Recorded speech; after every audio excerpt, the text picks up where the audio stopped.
YouTube, how's it going? The Goat House is back with Week 8 NFL bold predictions sent in by you guys through our Twitter. If you're looking for that Twitter, it's on your screen, and there's a link in the description in the comments of every single video. But we go through these bold predictions. I decide if they're realistic, if they're pretty hot, and what to expect for this week. We do this video every week along with plenty of other videos, keeping you guys involved in weekly predictions, power rankings, plenty more.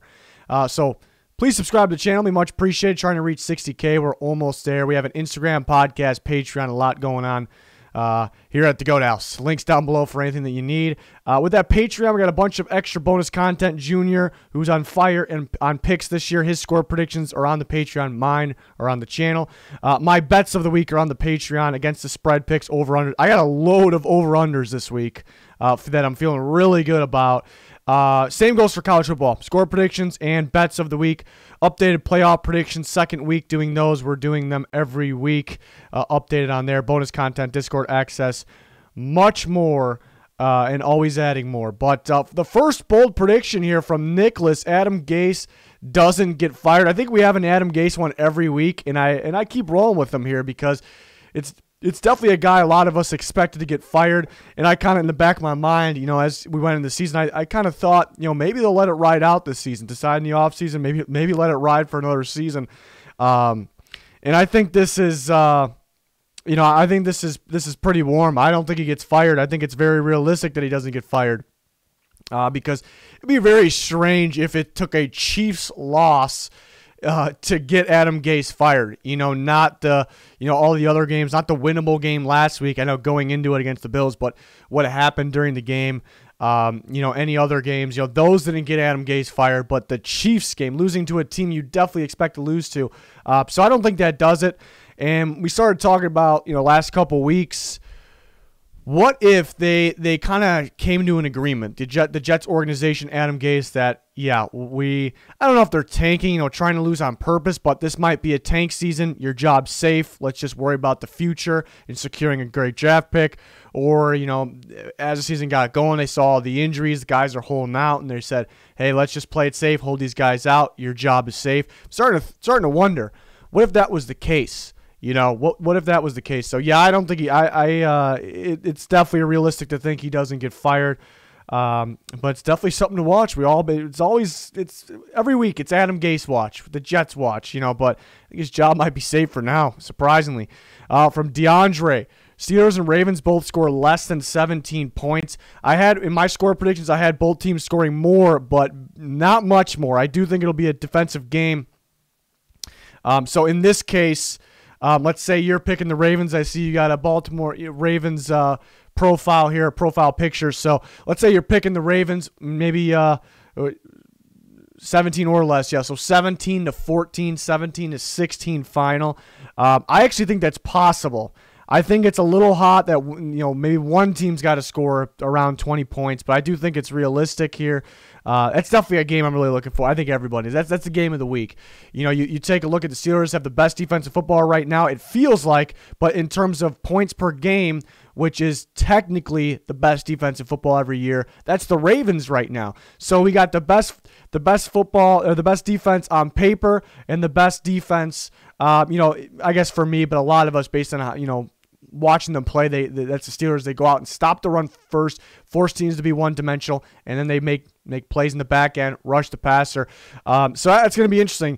Really, to me, it feels like Lamar Jackson's been having to carry this Baltimore Ravens offense this year. People said that last year. I disagree with that statement. He was the biggest piece of it. This year, Mark Andrews shows up here and there. Running backs really haven't been doing much. Gus Edwards has his moments. I feel like Lamar Jackson has had to carry. So this is a true test. The Steelers have stopped the run, but have they stopped the Lamar Jackson type of run? Have they done that? They haven't really seen it yet. So, and will that open up the pass, or will the Steelers stop that where the Ravens become one-dimensional? Then you look at the other side. Ravens are very good blitzing, and they have really good corners. The corner part is different than what the Titans saw. It was a reason why guys were open so quickly, and they were able to convert third downs on quick slants. Ravens corners won't allow you to do that, but can they take advantage in the slot? Can they take advantage of the Ravens blitz? Big Ben, can he figure out who's open really quick? Because somebody's going to be open on blitzes. They always are. But it's just, can the quarterback either buy time with his athletic ability, which I don't know if Big Ben can do, or mainly can the quarterback recognize, scan the field that quick, who will be open. I think Big Ben will be able to do that, but there's a lot of key matchups to watch out for, like I just listed, but it's definitely possible there. Marcin Ayuk, 200-yard game. I was talking about this in a fantasy video that Brandon Ayuk could have a pretty big game. Why? Because playing the Seattle Seahawks, they give up a lot of pass yards. It's because their defense, their secondary isn't playing too great, but it's mainly because the pass rush. Nobody can cover forever. I mean, the best corner in NFL history can't cover forever, So that plays a big part. They did add Carlos Dunlap. Probably won't see him this week. So Ayuk can go off for that reason. But mainly, Deebo Samuel is out. That is their key piece, as a receiver. So I think Brandon Ayuk can kind of take over there. A guy like Kendrick Bourne can go off. But 200-yard game is those aren't as rare in the NFL these days because there's just so much passing, especially against a team like the Seahawks. But I do think that's pretty piping. 200-yard game is ridiculous, but the reason I like this one and want to discuss this one because I do think Brandon Ayuk could have a pretty monster game and could be a difference on why they win the game.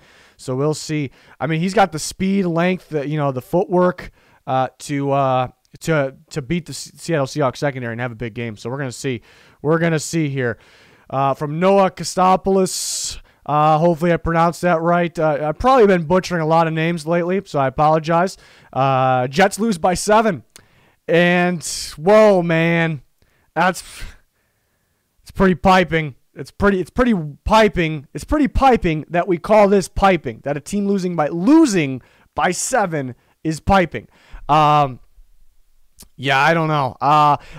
You could say you could argue it. You could argue that it's possible because they played the Bills pretty close. But I think that it's a feeling, it's a thought. And the Chiefs come out, they might be on board with the Le'Veon Bell revenge game. They might feed Le'Veon Bell. They're going to use Clyde Edwards-Helaire as well. But they might just go with the run game. Like we don't need to show other teams too much. I feel like the Chiefs been doing that recently. The Ravens game, they kind of went all out after that. I think they kind of been holding some stuff back. I think really good teams usually have that strategy every year. Every single year, I think you can find that. So it's really no need to go out in the passing attack. I think they might run the ball a lot. And what does that mean? I mean, they probably can run all over the Jets. What does that mean? Running the ball runs the clock. That means not a lot of time to really run up the score or really get that ass beating going, So it's possible for that reason, which I do think they'll run the ball, run the clock, but I still think they win by more than 7. So, maybe piping. I was going to knock it down to hot, but it's the Jets. Let's be honest here.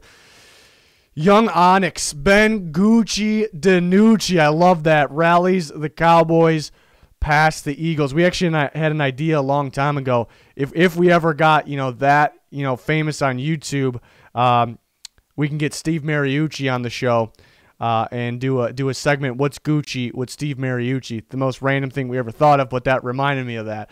I don't know if that day will ever come, but that would be an absolute dream if we can do a What's Gucci with Steve Mariucci. But Ben DiNucci, maybe we can get him. That might be a little easier in the future if we can do What's Gucci with Ben DiNucci. So Young Onyx brings up great ideas here. Rallies the Cowboys past the Eagles. Man, I'm not gonna call it piping. I'm gonna call it hot. It's pretty hot. It's pretty close to piping. It might be piping because there's It's kind of a two-parter here. The Cowboys got to win first, but Ben DiNucci has got to be like the reason. It's got to be him. Not really, maybe a mixture, but it's with this statement, it kind of feels like he's got to really be the answer. So that actually might be pretty piping. We're gonna switch it. It's gonna be piping. But kind of even, it sounds funny, but I'm kind of looking forward to the game, see if Cowboys can get out of this funk, see what DiNucci's got. Sometimes you see these small school kids, they end up being something special. And the Eagles they're beatable. They're beatable. So we'll see. We will see. Ethan, rumors come out Michael Thomas wants a trade. Now, this is a good one. I'm going to answer twice here. So, first, going off the tweet here, I think rumors come out. Rumors have already came out, so I think that's warm. But I like this one. I put it on here because I think there's some people that kind of, there's rumors that are already out. There's some people talking about the trade could happen, but I think it's pretty piping if you think if you think he'll actually be traded, even if he says he wants to trade, whatever. I just really don't. The Saints aren't going to trade him, even though they have a little bit of a cap space situation next year, and it may. And you can argue that it's somewhat of a positive. I just don't think it happens. They have already dished out some bonus guarantee. They already dished out some bonuses to Michael Thomas, so they just lost out on a bunch of money. Where if they would have traded him, they wouldn't have had the bonus. Those just were dished out. So they would have already, if they really were going to trade him, they would have already done it. So they're not going to trade him. But so that's kind of a two-parter. But to answer your question, yeah, I think the rumors have already popped up, and they'll probably come out again. There's a lot of fake rumors, especially around this time of year. So that's actually a fact that the rumors will come out. But I kind of added one here. Will he get traded, or will it get close to even happening? I think it's not even possible. I don't think. You can't say 0%, but I'd say pretty close. But yeah, the bonus, the Saints love him first off, and the bonuses have already been dished out, and that would just make their situation look even. That would be bad. That'd be really bad if they trade him after that. Don't see it. Rufus Bishop, #fire. Nagy will be trending worldwide, laughing my ass off. I think this is pretty warm. I think this is realistic. There's a lot of Chicago fans in general, a lot of Bears fans. If you're on Twitter, which these guys are, and you always can see other different fan bases talking about different things. I think it's pretty common to see Bears talk, stuff like this with the Bears. I think it's a huge fan base, a lot of people in Chicago, so it makes sense. A sports city for sure, and Nagy's taking some heat right now, and I'm giving him some heat as well. I kind of been against it. I felt like before last week's loss against the Rams, the Bears only had one loss, and in that one loss against the Colts, Bears fans, I don't know if it was just Bears fans, but a lot of people were really coming at Nagy. They were coming at Foles, the offense, the running game, the offensive line, and they were acting like they really only had one win, but that was their first loss. So I was kind of getting on him a little bit for that. But now in the second loss, it still might be a little, 5-2, a great record. But, man, Nagy has been disappointing, And there was a reason I thought Foles would be, and I still think he's better than Trubisky, but it's actually closer. Foles is making it look like it's really close. But the reason I thought Foles would be much better than Trubisky is because you look at the way Nagy called the offense last year at Trubisky, and you see that big playbook he has, and we know he has a variety of plays. We've seen it. We've seen it. But they didn't run. They only had a select play, a few plays in the second half of the season. It felt like last year, screen pass being the main one with Trubisky. And I was kind of thinking, Trubisky he's not really accurate downfield. They don't have that big playability downfield, so that would be why. Now you add Foles. Now you're able to open that playbook up, and I don't really see it opening up. So maybe it's just Nagy the whole time. I don't see it opening up. Foles is familiar with the read, the RPO. Obviously, the RPO plays being in Philly, that's what they ran there. We're not seeing much of that. They tried to run it with Trubisky last year. It didn't really work, but he's kind of just completely went away from it. Early in that Rams game, they took a shot downfield to Kmet. Success, big-time catch. And then they kind of went away from it for a little bit. And remember, I know the Bears' offensive line taking a lot of bashing for that game, but if you watch that game, which I watch every single snap, early in the game, Foles actually had time. They were blocking Donald very well. They actually had time. It was when they were down and they had obvious passing situations. When any quarterback is going to get pressured heavily in obvious passing situations, then it was ridiculous pressure, and Cody Whitehair went down as well. So that is on coaching. You forced obvious passing situations. So I'm starting to believe it's Nagy. And I think the Bears, the big fan base of the Chicago Bears will, if they lose to the Saints, which I think is realistic at this point, will be getting that trending there. So that's my thoughts on that. Nagy is the main problem right now, but it's kind of weird to say to have a problem because they are 5-2, and it's a winnable game this week against the Saints. We'll see. Caesar Rod, Cam gets benched. Cam Newton, that is, gets benched after one interception, and Jarrett Stidham comes on and plays good enough to stay the starter. It's kind of a two-parter, but I'm gonna say it's piping because I don't think Cam gets benched after one interception. You could say, one more interception will kind of do him in, kind of on top of what he's already done. And that would kind of make sense, but I just don't see Belichick. He doesn't hesitate to say Cam's the guy. And they're not really in love with Stidham. Remember, Stidham started the year, third string behind Cam and Hoyer. But now he's got to be second string because now it's kind of just pointless to put Hoyer in at this point. Let's get a look at the rookie if we have to. I don't think they really like him, though. One interception, I don't think will do it. But if Stidham does come in this game and he plays well enough, he plays okay, then he could remain the starter. So I do think that's possible, actually. But yeah. But if they lose again, that's why it's going to be interesting. If they lose to the Bills, that might be enough to let them know that, yeah, we might not even be looking at the playoffs right now. So maybe it's time to take the trade deadline pretty serious, which is only going to be a couple days after that game. And then maybe we'll just put Stidham in to see what he's got, and then just because you got nothing to lose there. So that's definitely a possibility as well if they lose from Jack. The Raiders and the Browns will combine for 90-plus points, a whopping 90-plus points. So that's, 50-40 or somewhere in between there. I think it's going to be a shootout, but that's pretty piping. That is pretty piping. It could happen, though. It could happen. I think the Raiders, in my thinking in this game, the Browns are a playmaking defense. They give a lot of points and yards, but they might be able to make, I think the Raiders take care of the ball in this game, which could force extra points, but Myles Garrett could get a strip sack or could get that pressure to force an interception. I don't see anything more than one turnover for the Raiders. It's possible, too. It's definitely possible, and I'm not saying it's out there to say that, but then I think the Raiders actually make good adjustments on defense. That's debatable. I saw it against the Chiefs. And that's a pretty good team to go against, offense to go against. They made, the Chiefs were kind of they're actually running well on them, and then the Raiders realized that they're really just coming out passing like crazy, and then they made pretty good adjustments there, and then made plays that could have been the difference. Maybe the offense won that game. So I don't see it, but I guess it's somewhat possible there. Tank and Mike Glennon wins the bye week, throwing 5 touchdowns to his neighbors over his fence because he can see over it. This fact. The fact isn't even part of this series here. That's part of Overreaction Monday, but I just popped up fact because I could see it, because of the neck length. I think he can see over the fence, and I think he's got to get warmed up. So yeah, I think that just goes without saying. There, pretty obvious one. Trevor Robinson, Tua Tagovailoa plays terribly, and Ryan Fitzpatrick has to come back in. I'm gonna say it's piping. I will say it's piping, but it's somewhat realistic at the same time. I don't think they want to take out Tua. I think if he's playing, it's going against a good. They knew when they said that Tua was the guy who they were playing. The Rams defense, this is one of the best defenses in football right now. They're very solid. So they knew there's a possibility he can struggle a little bit. I know they have a lot of confidence, as they should, in Tua. But yeah, if he starts to turn the ball over, playing terribly, I think it's going to kill his confidence even more. If you just take him out, I think they kind of want to.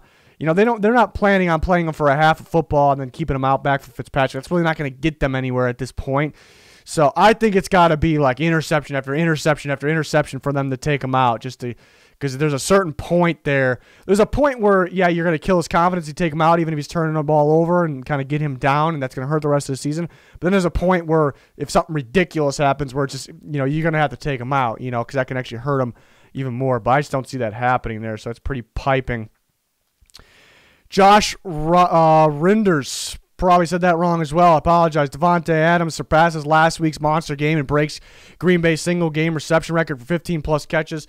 I don't like these super specific ones, but it's kind of interesting because Davante Adams tore it up last week, but he tore up the Vikings in week 1 against their young corners. And you take a look at the Vikings, they're still struggling on the outside in the secondary very much. You could argue they're a little bit better maybe now than they were week 1, but take a look at the Vikings injury report. Those corners they may not even have enough corners if somebody gets hurt in the game. They're short on corners right now, and then Dantzler has the COVID as well, apparently. So yeah, it's going to be it might be even worse than week 1. So it's actually possible that in 15 plus catches is very doable, actually. It's very doable. But I still think it's one of those ones where it's doable, but I still think it's piping because I think it's got to be where the Vikings are still. The Vikings could. They got a pretty good offense. You know, they've been turning the ball over, but their offense has been able to sometimes keep up with teams. But the Vikings got to be able to keep up scoring, like kind of a back and forth game, almost in that area for the Packers to keep trying and keep throwing the ball downfield to their best, Devontae Adams. So most likely the Packers get pretty comfortable at one point and they run Jamal Williams, maybe A.J. Dillon, and they throw. And Valdez-Scantling got open pretty well easily against the Vikings last time. So Adams will have a big game. And I wanted to put this on here because I wanted to bring up the fact that the Vikings corners are pretty hurt and they were bad as it was. So the Packers, Rodgers, these guys, it'll be routine for them. It'll be easy. So it's one of those ones where it's piping to say this, but it's actually realistic because based on who they're playing there. And remember Yannick Ngakoue, who I thought was starting to heat up as a pass rusher, the Vikings traded him, so their pass rush is even worse. So yeah, and that plays a factor in the pass game, of course. From Titans venue, the Titans pass rush will have a day versus the Bengals O-line. And I like this one because I was kind of back and forth with myself with this one all week. And even if you remember the score predictions video, I talked about it a bit. Titans pass rush has been extremely disappointing. One of the worst in football. They're actually getting decent pressure. If you look at Clowney's pressure, he's actually getting some pressure, but he's really only bull rushing, which is weird. I find that very weird. I don't know if he's trying new things or kind of saving. I don't know. It's weird stuff. But they can't get the sacks. You know, I expect a little more out of Harold Landry as well. I feel like they're relying on Jeffrey Simmons quite a bit, and that's the interior guy there. The guy's a stud. But so then they go against the Bengals, and this is what I'm kind of debating. Like the Bengals actually, you know, consistently produce offense and yards against teams that don't get that much of a pass rush because that's their weakness. You know, so they actually might play well. That might be an easier task. But the Titans haven't really seen a weak offensive line like this, so they could have kind of that breakout game. So I'm kind of back and forth on it, what will happen. And then keep in mind the Bengals offensive line's a little beat up. We'll see who plays, who doesn't. But after last week, we'll have a day. I guess we need to know what a day is. I'm gonna say I won't say real, you know, warm, which is kind of realistic, very realistic. I won't say that. We'll have when I think you have a day like you're racking it up. You know, I don't know about that, but I think they could say a breakout game for the Titans, and I think that's not even guaranteed though. That's not even that realistic because they've really been struggling. But I think this is their best game of the year. We'll say that. Then one more, Logan Lockhart. He has some pretty good sports content on his Twitter, so you guys can check him out. Cowboys win. I like that. Just Cowboys win. Is that bold? It's that piping. No, it's not piping. I'm gonna say hot. It's really hard. I'm calling the Eagles basically a lock game, but the Cowboys can win the game. I think we talked about it a little earlier. They can win the game because the Eagles are beatable. You look at the Eagles' 2 wins, Niners and the Giants, and you have to give credit to the Eagles in closing those games out, going out and finishing. You know, Carson Wentz clutching up at the end, guys like Boston Scott clutching up.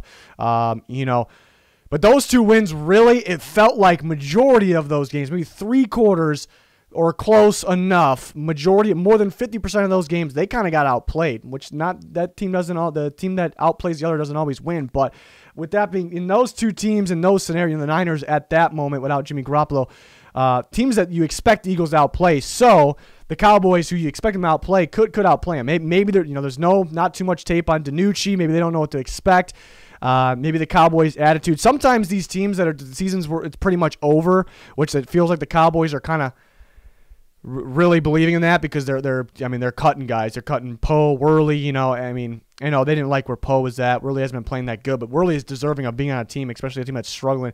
It almost feels like they're throwing in the towel. You know, just too many injuries. But sometimes teams like that just kind of let it loose. Like we got nothing to lose. Let's just get creative. Let's do the unexpected because we got nothing to lose. So that could be a sneaky team. So I do think in that way it's possible, but we almost, Sunday night in Philly, Eagles are heating up a little bit off a momentum win. Carson Wentz looked better. I mean, he's slowly getting better. He still scares the hell out of me with the way he's moving around, not even in the pocket, but, scrambling, I suppose. But it feels like he's getting better slowly here. So I fully expect the Eagles to win, but I won't call it piping. The Cowboys, they could do it. It's hard to see. And it's weird. It's mainly because their offensive line. That offensive line, it's crazy that offensive line right now is the worst in football. And they got some company there too with the Bengals, the Vikings. We can go on. I mean, the Eagles aren't too hot as well, but they're actually playing. Even though it's bad, they're playing a little better than expected just because of how many injuries they got. But it's weird to think the Cowboys have the worst one in football because of injuries. But when they're healthy, they might have the very best. So that's what's making them one-dimensional, if that, because Zeke has been struggling. I wish they would get Pollard going a little more. I really like him. He's got a lot of upside. You know, those Memphis guys that are, what are they, running backs, receivers, and they're kind of going to running, switching to running back fully. They look pretty good. Darrell Henderson was a running back. He's looking good. But Pollard and Gibson that were receivers turned running back, they're looking good. I would like to see them get the young guys going more. So they can be sneaky. We'll see. I do expect the Eagles to win, though, but that is going to do it for this week's episode. We have all kinds of videos like these, other predictions, and plenty more covering the NFL. We got you covered with the trade deadline, a few videos covering that on the channel, more to come. We'll have grades on the big trades, of course. Follow our Twitter, because that's where you get that instant content, instant talk, discussions, and then during live games as well. Please subscribe. Hope you enjoyed the video. That's going to do it. Goodbye.